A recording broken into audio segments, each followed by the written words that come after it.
warahmatullahi wabarakatuh. Pemirsa sana, pernahkah Anda melihat bayi tiba-tiba tanpa sebab menangis terus-menerus dan tak mau berhenti? Atau orang dewasa tiba-tiba jatuh sakit tanpa sebab? Ketika diperiksa dokter, tak ditemukan penyakit pada dirinya. Terkadang bahkan ada yang tiba-tiba jatuh dan langsung meninggal dunia. Jika langsung meninggal, banyak orang yang menyebutkan dia terkena serangan jantung. Padahal dia tidak punya riwayat penyakit jantung. Sebenarnya semua itu adalah penyakit ain, atau dalam istilah Jawa dikenal dengan kesambet, anak yang tiba-tiba sakit karena gangguan makhluk halus. Inilah penyakit ain. Istilah ini berasal dari bahasa Arab, ain, artinya mata. Dan dikenal sebagai penyakit ain, artinya penyakit yang menimpa seseorang karena pandangan mata. Lalu bagaimana mungkin pandangan mata bisa menjadi penyebab penyakit atau serangan jin? Mungkin bagi kebanyakan masyarakat Indonesia, info semacam ini dipandang mitos, dinilai sebagai khayalan orang-orang dulu saja. Tapi sebenarnya ini bukan mitos, ini benar-benar nyata. Allah SWT mengabarkan dalam firman-Nya. Dan sesungguhnya orang-orang kafir itu benar-benar hampir menggelincirkan kamu dengan pandangan mereka tatkala mereka mendengar Al-Quran dan mereka berkata, sesungguhnya ia Muhammad benar-benar orang yang gila. Al-Quran Surah Al-Qalam ayat 51. Nabi SAW bersabda, Al-Ain adalah hak, benar, dapat memasukkan seseorang ke dalam kuburan dan dapat memasukkan onta ke dalam kuali. Hadis riwayat Ibnu Adi. Nabi SAW bahkan mengabarkan penyakit ain ini merupakan penyebab kedua kematian umatnya setelah takdir. Kebanyakan orang yang meninggal dari umatku setelah qada dan qadar Allah adalah karena al-ain. Hadis riwayat At-Tayalisi, Bukhari, Al-Hakim, Al-Bazar, Ad-Dailami, dan Ibnu Abi Ashim. Lalu bagaimana penyakit ain atau pandangan mata bisa membuat orang jatuh sakit atau bahkan meninggal?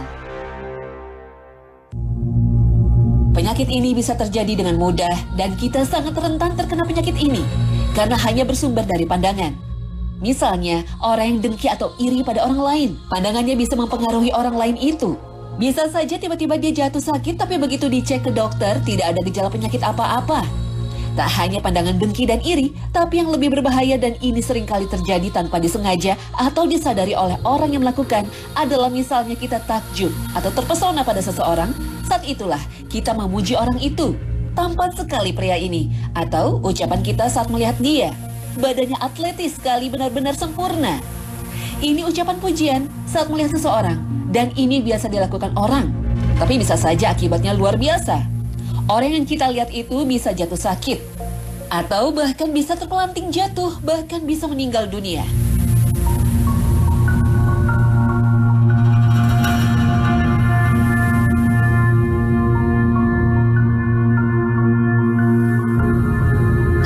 Bisa terjadi pada siapapun, orang biasa, orang pintar, bahkan orang soleh sekalipun.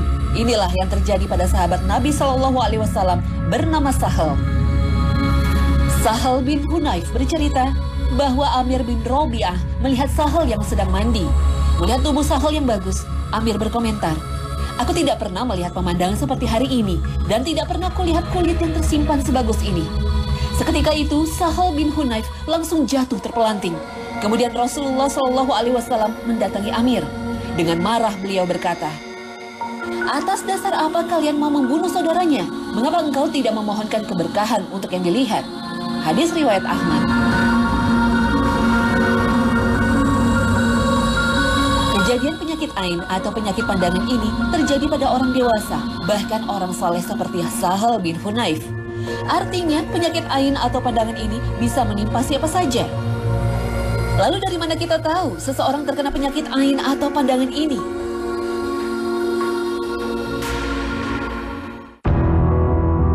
Pada anak kecil atau bayi bisa dilihat cirinya. Biasanya anak bayi tiba-tiba menangis terus-menerus, tak mau diam. Setelah dicek ke dokter tidak ada gejala apa-apa. Hal ini pernah dituturkan Aisyah radhiyallahu anhum. Suatu ketika Nabi SAW masuk ke rumahku. Tiba-tiba Nabi SAW mendengar jeritan bayi nangis. Kemudian beliau bersabda, kenapa bayi ini menangis terus? Mengapa kalian tidak segera meruqyahnya untuk mengobatinya dari penyakit ain? Hadis riwayat Ahmad. Ciri lain terkadang bisa dilihat dari tubuh bayi. Kadang ada anak bayi yang terlihat kurus kering, seperti anak kurang makan, padahal makannya normal. Ini pula yang pernah ditemukan Nabi pada diri anak-anak Ja'far bin Abi Thalib. Jabir radhiyallahu anhu menuturkan bahwa Rasulullah SAW memberi rukhsyah, keringanan bagi anak-anak Ja'far memakai bacaan ruqyah dari sengatan ular. Beliau berkata kepada Asma binti Umais, "Mengapa aku lihat badan anak-anak saudaraku ini kurus kering? Apakah mereka kelaparan?" Asma menjawab, "Tidak, akan tetapi mereka tertimpa ain." Kata beliau, "Kalau begitu bacakan ruqyah bagi mereka." Hadis riwayat Muslim, Ahmad, dan Baihaqi.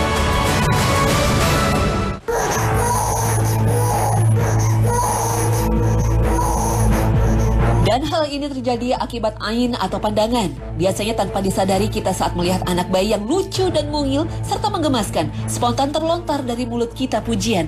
"Cakep banget bayi ini, lucu dan menggemaskan." Ucapan pujian ini sebenarnya biasa terjadi di tengah masyarakat. Tapi akibatnya tidak sederhana, sang bayi bisa saja jatuh sakit. Di Jazirah Arab, penyakit ini sangat terkenal sekali dan secara umum masyarakat sudah menyadari apa yang harus dilakukan. Maka jika kita perhatikan orang-orang Arab jika memuji orang lain, pasti diiringi pujian pada Allah atau zikir pada Allah. Misalnya jika memuji kehebatan atau ketampanan atau kecantikan atau bayi yang menggemaskan, maka akan disisipkan kata-kata Masya Allah atau Subhanallah, tampan sekali, atau Masya Allah, cantik sekali, atau ucapan, aduh Masya Allah, menggemaskan sekali bayi ini. Dengan menyisipkan kalimat-kalimat zikir inilah penyakit ain bisa dihindari. Masih ada beberapa cara untuk menghindari dan mengobati penyakit ain atau pandangan ini.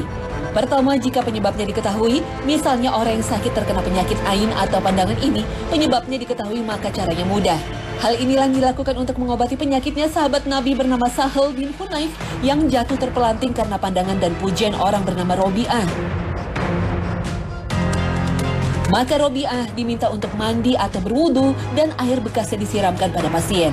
Seketika Sahal bin Hunayf sembuh. Tapi jika orang yang menjadi penyebabnya atau orang yang memandang tidak diketahui siapa, maka bisa dilakukan dengan ruqyah.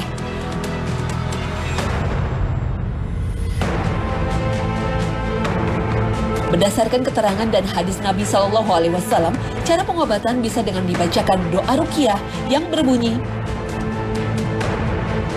Bismillahi yubrika wa min kulli da'in yasfika wa min syarri hasidin iza hasad wa min syarri zi'ain. Dengan nama Allah, mudah-mudahan Dia membebaskanmu dari setiap penyakit. Mudah-mudahan Dia akan menyembuhkanmu, melindungimu dari kejahatan orang dengki jika dia mendengki, dan dari kejahatan setiap orang yang mempunyai ain, mata dengki. Hadis riwayat Muslim.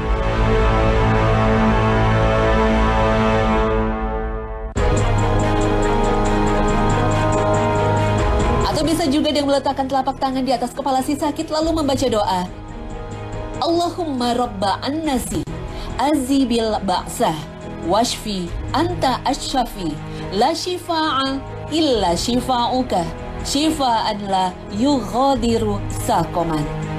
Ya Allah Tuhannya manusia, hilangkanlah sakit, sembuhkanlah, Engkaulah zat yang maha penyembuh. Tiada kesembuhan melainkan dari Engkau asalnya, kesembuhan yang tidak meninggalkan bekas sakit. Hadis riwayat Bukhari. Bisa juga dengan bacaan ruqyah dengan membaca surah Al-Ikhlas, Al-Falaq, dan surah An-Nas. Juga dengan doa-doa lainnya. Insya Allah dengan cara ini orang-orang yang tertimpa penyakit ain bisa disembuhkan. Akan tetapi tindakan pencegahan akan lebih baik daripada harus tertimpa penyakit yang cukup berbahaya ini. Lalu bagaimana cara mencegahnya agar tidak menimpa kepada kita atau anak-anak kita?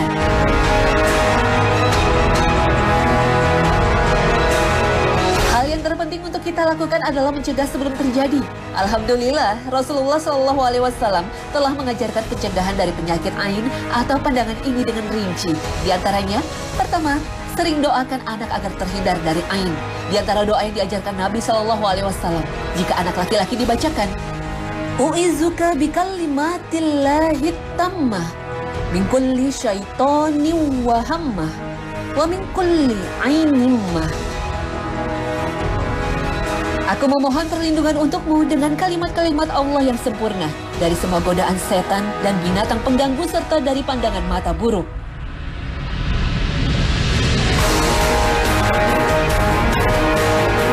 Pencegahan kedua, jika memuji fisik anak jangan lupa berzikir. Ketiga, hindari memberi dandanan berlebihan pada anak, sehingga membuatnya semakin menggemaskan ketika dipandang. Karena salah satu sumber ain adalah pandangan mata takjub atau mata dengki. Utsman bin Affan radhiyallahu anhu ketika melihat anak kecil yang sangat lucu dan menggemaskan, segera menasihatkan. Beri olesan hitam di lesung pipitnya agar dia tidak terkena ain. Maka bagi orang tua, hindari menceritakan semua kelebihan anaknya yang tidak dimiliki anak-anak lain, sehingga mengundang rasa iri orang yang mendengarnya. Keempat, tidak kalah penting mengisi ruang dengar di rumah dengan bacaan Al-Quran. Karena rumah yang dijajali dengan ibadah akan lebih menyejukkan bagi penghuninya dan dijauhi oleh setan. Wallahu a'lam.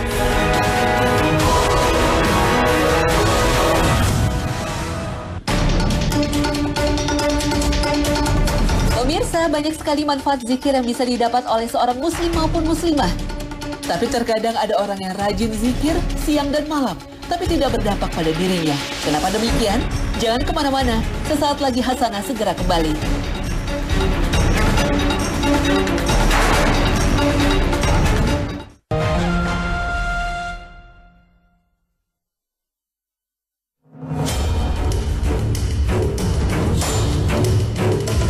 Pemirsa, Rasul Shallallahu Alaihi Wasallam sangat mewanti-wanti kaum muslim agar menjaga dua waktu sholat ini, sholat subuh dan sholat asar, agar seorang muslim tidak ketinggalan melaksanakan sholat subuh dan asar secara berjamaah. Rasul Shallallahu Alaihi Wasallam bersabda, siapa saja yang mengerjakan sholat al-bardain, maka akan masuk surga. Sholat al-bardain di sini maksudnya adalah sholat subuh dan asar. Mengapa Nabi Shallallahu Alaihi Wasallam begitu memperhatikan dua waktu sholat ini? Sebenarnya Nabi Shallallahu Alaihi Wasallam sangat besar perhatiannya pada semua waktu sholat. Tapi beliau sangat menekankan dua waktu sholat ini, asar dan subuh. Mengapa? Karena di dua waktu sholat inilah para malaikat yang selalu mendampingi kita setiap saat itu melaporkan amal kita kepada Allah Subhanahu wa Ta'ala. Pada umumnya kita mengetahui bahwa setiap orang dijaga oleh dua malaikat, Raqib dan Atid, yang selalu menjaga kita di sebelah kanan, pencatat kebaikan, dan sebelah kiri, Atid, pencatat keburukan. Ternyata tak hanya dua malaikat itu saja, masih ada dua lagi malaikat yang selalu mengikuti kita. Masing-masing berada di depan dan di belakang kita. Keduanya bertugas menjaga manusia dari keburukan dan musibah. Jika ada keburukan akan menimpa seseorang, maka malaikat itu akan menjaganya, kecuali jika memang hal itu sudah menjadi takdirnya. Hal ini diungkap oleh Ibnu Katsir dalam menafsirkan firman Allah Subhanahu wa Ta'ala. Bagi manusia, ada malaikat-malaikat yang selalu mengikutinya bergiliran, di muka dan di belakangnya. Mereka menjaganya atas perintah Allah. Al-Quran Surah Ar-Ra'd ayat 10 dan 11. Dengan demikian, ada 4 malaikat yang selalu mendampingi setiap manusia. 2 malaikat pencatat amal di sebelah kiri dan kanan, dan 2 lainnya di depan dan belakang. Menariknya, para malaikat penjaga kita itu tidak terus-menerus berada di sisi kita, tapi mereka bergantian shift atau melakukan A+, yaitu shift siang dan shift malam. Pergantian shift dalam menjaga manusia itu terjadi pada 2 waktu. Pertama di waktu subuh, pada waktu ini malaikat bergantian menjaga atau terjadi pertukaran shift antara malaikat malam dan malaikat siang. Lalu malaikat malam ini menghadap dan melaporkan langsung kepada Allah hal terakhir apa yang sedang dikerjakan oleh hambanya di waktu subuh sebelum akhirnya digantikan oleh malaikat siang. Rasulullah Shallallahu Alaihi Wasallam bersabda, di tengah-tengah kalian ada malaikat yang silih berganti bertugas mengiringi kalian di waktu malam dan siang. Mereka berkumpul ketika sholat asar dan sholat subuh. Malaikat yang mengawasi amal kalian di malam hari naik ke langit. Lantas Allah bertanya mereka, dan Allah lebih tahu keadaan kalian. Bagaimana kalian tinggalkan hamba-hambaku? Para malaikat menjawab, kami tinggalkan mereka sedang mereka tengah mendirikan sholat. Dan kami datangi mereka sedang mereka mendirikan sholat. Hadis riwayat Bukhari. Shift kedua, pergantian shift ini dilakukan pada waktu asar. Malaikat siang berganti shift dengan malaikat malam, maka sholat asar juga disaksikan langsung oleh malaikat, dan malaikat siang akan melaporkan kepada Allah hal terakhir apa yang dilakukan oleh hambanya. Dalam sebuah hadis qudsi yang diriwayatkan oleh Imam Bukhari menyebutkan, Nabi bersabda, para malaikat itu bertugas secara bergantian, yakni ada yang bertugas malam hari dan siang hari. Malaikat itu berkumpul pada saat sholat subuh dan asar, kemudian ada yang bermalam dengan kalian. Ketika malaikat itu naik, maka dia Allah bertanya kepada malaikat-malaikat itu, sedangkan mereka tahu. Allah berfirman, bagaimana keadaan hambaku? Mereka menjawab, kami tinggalkan mereka sedang dalam sholat. Begitu juga kami datangi mereka pada saat dia sholat. Hadis riwayat Bukhari. Itu sebabnya Rasul Shallallahu Alaihi Wasallam sangat mewanti-wanti kaum muslim agar menjaga dua waktu sholat ini, sholat subuh dan sholat asar, agar seorang muslim tidak ketinggalan melaksanakan sholat subuh dan asar secara berjamaah. Dan orang yang selalu menjaga kedua waktu sholat ini dijamin masuk surga. Nabi Shallallahu Alaihi Wasallam bersabda, malaikat malam dan malaikat siang berkumpul ketika sholat subuh. Lalu Abu Hurairah radhiyallahu anhu berkata, jika kalian mau, bacalah dan dirikanlah pula sholat subuh. Sesungguhnya sholat subuh itu disaksikan oleh malaikat. Al-Quran Surah Al-Isra ayat 78, hadis riwayat Bukhari. Begitu mulianya waktu subuh dan asar, sampai kemudian kita disunahkan untuk membaca zikir pagi dan petang. Maksudnya adalah membaca zikir setelah sholat asar dan sholat subuh. Allah Subhanahu wa Ta'ala berfirman, maka bertasbihlah kepada Allah di waktu kamu berada di petang hari dan waktu kamu berada di waktu. Al-Quran Surah Ar-Rum ayat 17. Wallahu a'lam.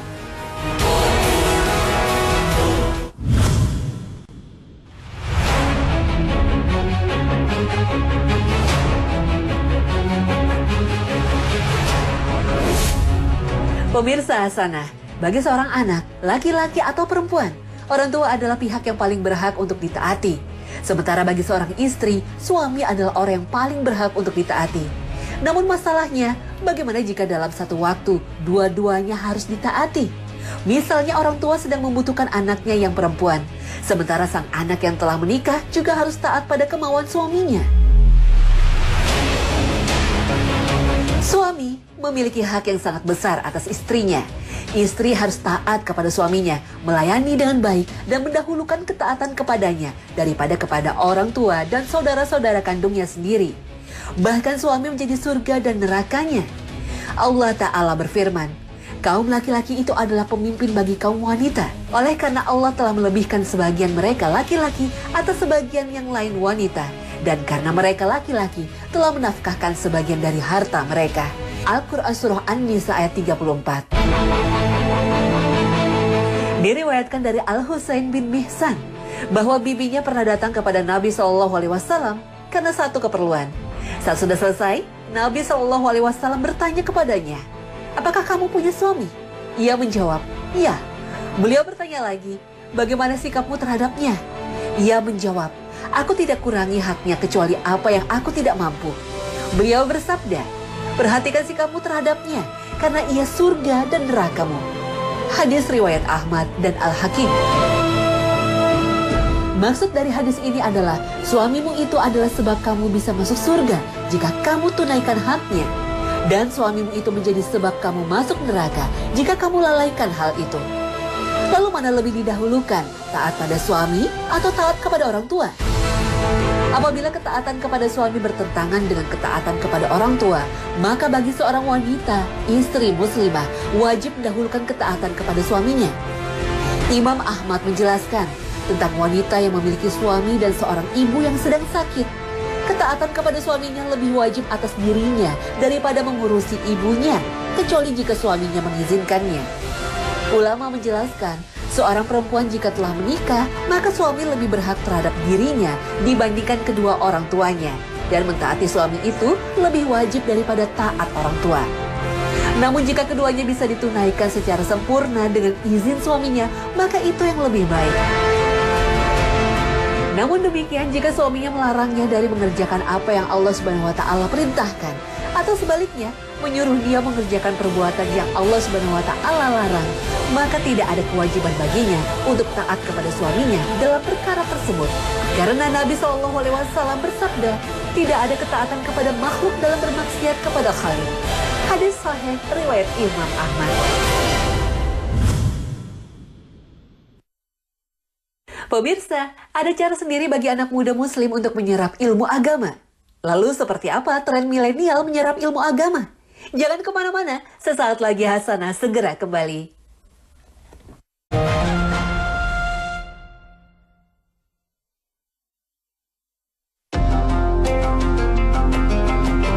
Pemirsa Hasanah, dakwah di tanah air terus menggeliat. Tak hanya diminati masyarakat lanjut usia, anak muda pun mulai melirik konten keagamaan, namun dengan cara yang mudah diterima. Terutama bagi anak muda generasi Y dan Z yang lahir di pertengahan tahun 1990 hingga awal tahun 2000. Generasi Y dan Z lebih gemar menyerap pesan dakwah yang disampaikan lewat media sosial agar pesan dapat diterima dan dicerna secara langsung.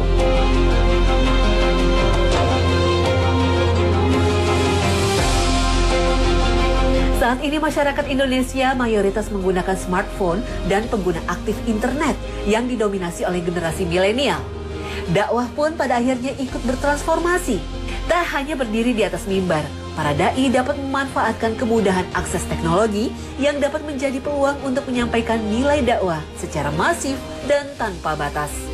Pemberi dakwah pun dituntut harus kreatif dalam menciptakan inovasi dakwah melalui media sosial.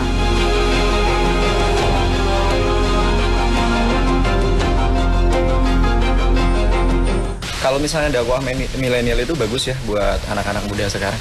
Karena ya apa ya, paling efektif. Karena kan kalau misalkan selalu pengajian di masjid-masjid itu biasanya sih kalau menurut saya itu nggak semua orang punya waktu. Kalau anak muda itu pasti biasanya kuliah, kerja. Nah tapi kalau misalnya di jam-jam kita lagi senggang, itu kita bisa nonton YouTube. Ketika lagi di kuliahan bisa share di Instagram. Saya pun masih kadang suka sering share dakwah via WhatsApp. Aku suka nonton YouTube karena gampang, mudah, simple, dan orang juga kan bisa lewat handphone aja kan. Nah terus karena aku juga suka nonton-nonton yang berbau Islami juga. Zaman sekarang milenial memang ingin mendapatkan sesuatu secara cepat. Mereka merupakan tipe yang tidak mau membuang banyak waktu dan bebas mendapatkan ilmu dari manapun dan siapapun. Kebanyakan mereka tidak rutin datang ke pengajian atau majelis ilmu. Tidak banyak menonton televisi, tapi lebih banyak menghabiskan di media sosial. Karena bisa diakses kapan dan dimanapun. Namun ada nilai-nilai positif dari generasi milenial yang istiqomah.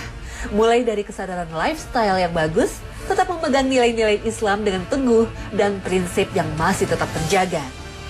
Dalam berdakwah, ada beragam cara yang dilakukan anak milenial zaman sekarang. Tetap mengusung unsur kreatif dan mudah diterima dengan baik lewat pesan yang mengandung nilai positif. Salah satunya yang tengah populer adalah komedi dakwah yang diusung pemilik akun Nunuzu.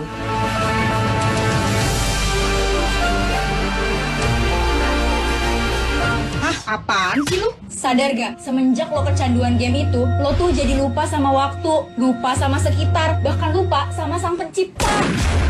Keunikan berbeda disajikan oleh selebgram yang satu ini melalui video unik berdurasi pendek. Karakter tokoh yang kuat membuat followers Instagramnya terus bertambah. Konten ringan yang disampaikan mengusung pesan moral yang terjadi di tengah anak milenial dengan beragam problematika seperti tema jomblo salah satunya. Gerah, lu dikasih kesempatan sama Allah buat memperbaiki diri. So, perbaikilah akhlak lu. Lu tahu kan, laki-laki yang baik itu untuk perempuan yang baik. Begitu pula sebaliknya. Makanya, jangan bosan menjomblo.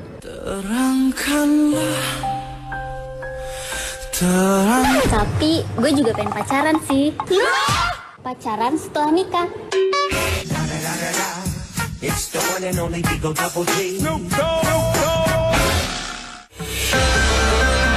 Selain kemasan komedi, dakwah muncul dalam media lain seperti komik tokoh-tokoh Islam yang menampilkan karakter superhero yang memberikan contoh kebaikan dan perilaku pada anak.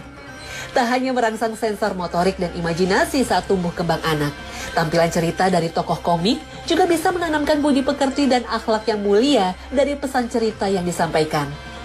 Komik karya anak bangsa pun tak kalah mengagumkan.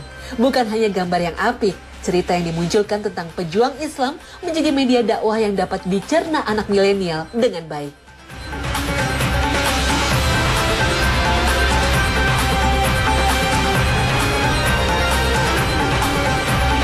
Sah-sah aja, nggak ada masalah kok mau pakai media sosial, mau sekarang kumpul kayak Hijrah Fest gitu kan, itu keren-keren aja. Artinya ada semangat baru, spirit baru, cara baru, ya kan, untuk mensiarkan agama Islam atau juga pendekatan yang baru untuk bisa lebih mengenal Islam. Jadi walaupun di acaranya dibuat dimudah-mudahkan, tapi kalau tidak bikin tenang, tidak juga dapat. Ya, jadi memang boleh menggunakan beberapa pendekatan untuk yang muda, tetapi tetap intinya ruhiyahnya.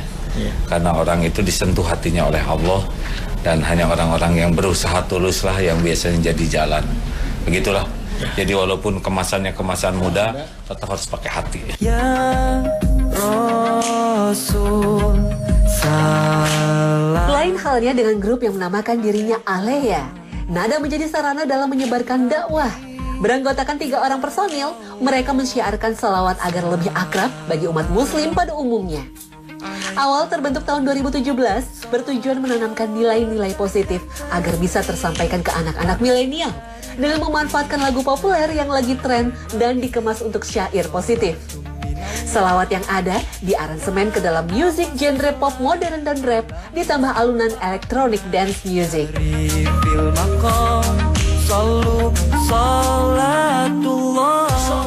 Musik yang memang sedang digandrungi yaitu hip hop. Karena ini kan hip hop itu sebenarnya sebuah budaya, asalnya dari budaya saling dis ya, saling melawan, melawan ketidakadilan, mengutarakan keresahan. Nah, kita coba hip hop ini kita masukkan di jalur yang positif dengan mengubah lagu-lagu yang ada, diganti dengan sholawat dengan tetap memakai nada-nada hip hop. Akhirnya jadilah sebuah ramuan yang kita sebut dengan sholawat kekinian. Salam alaika ya Rasulullah, salam alaika. Single pertama berjudul Apa Kabar Assalamualaikum disusul dengan ucapkan Bismillah dapat diterima dengan baik bagi para pecinta musik religi di tanah air. Setelah terbentuk selama 2 tahun, grup yang mengusung prinsip dengan seni hidup lebih indah dengan ilmu hidup lebih mudah ini tetap semangat dan istiqomah. Dengan harapan menginspirasi generasi milenial dan menekankan bahwa Islam adalah agama yang rahmatan lil alamin. Firman Allah Subhanahu wa taala Al-Qur'an surah Al-Anfal ayat 24. Hai orang-orang yang beriman, penuhilah seruan Allah dan Rasul-Nya menyuruh kamu pada suatu yang menghidupkan kamu. Dan ketahuilah bahwa sesungguhnya Allah membatasi antara manusia dan hatinya, dan sesungguhnya kepadanya lah kamu akan dikumpulkan. Aliyah. Ayat ini menggambarkan dakwah sebagai sesuatu yang menghidupkan, membuat hidup jadi bermakna. Wallahu alam. Kekasih Allah, nabinya Allah, untuknya lah salawat Allah. Idola sebenarnya untuk semua manusia, diutus untuk sempurnakan akhlak kita. Nah pemirsa, sampai di sini akhir perjumpaan kita hari ini. Semoga Allah Subhanahu wa taala senantiasa memberikan hidayah dan taufiknya kepada kita. Amin ya robbal alamin. Terima kasih atas perhatian Anda. Wassalamualaikum warahmatullahi wabarakatuh. Bukan artis TV, sinetron atau penyanyi, tapi Rasulullah yang cintanya sudah pasti. Ya, cukuplah galaunya, cukuplah bingungnya, cukuplah pusingnya untuk mencari idola. Dialah orangnya, manusia utama, penyempurna akhlak yang diutus untuk kita. Ya Rasulullah, salam alaika ya Rasulullah, salam alaika.